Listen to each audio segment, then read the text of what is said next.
বাবা আজ এই ছাতুগুলো নিয়ে চলে এসেছিলো। আমাদের এদিকে এই ছাতুগুলোকে পোয়াল ছাতু বলে বা অনেকেই খড় ছাতুও বলে থাকে, কারণ এগুলো খড়ের ওপর হয়।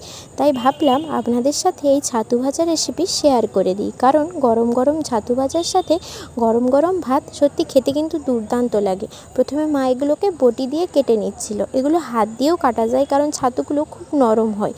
প্রথমে ভালোভাবে কেটে নিতে হবে, তারপর পরিষ্কার জলে খুব ভালো করে ধুতে হবে, কারণ এগুলো খড়ের ওপর হয়, অনেক পোকামাকড় থাকে।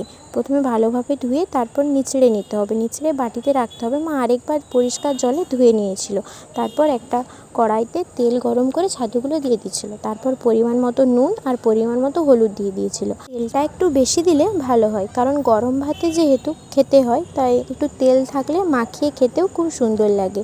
এরপর অল্প আঁচে বসে বসে ভালোভাবে ভাজতে হবে, যতক্ষণ না লাল লাল হয় ততক্ষণ ভাজতে হবে। ছাতু ভাজা কমপ্লিট। আর মা আজকে ছিল চিংড়ি আলু দিয়ে ঝোল, খুব সুন্দর ছিল খেতে। এই ছিল আজকের লাঞ্চ থালি।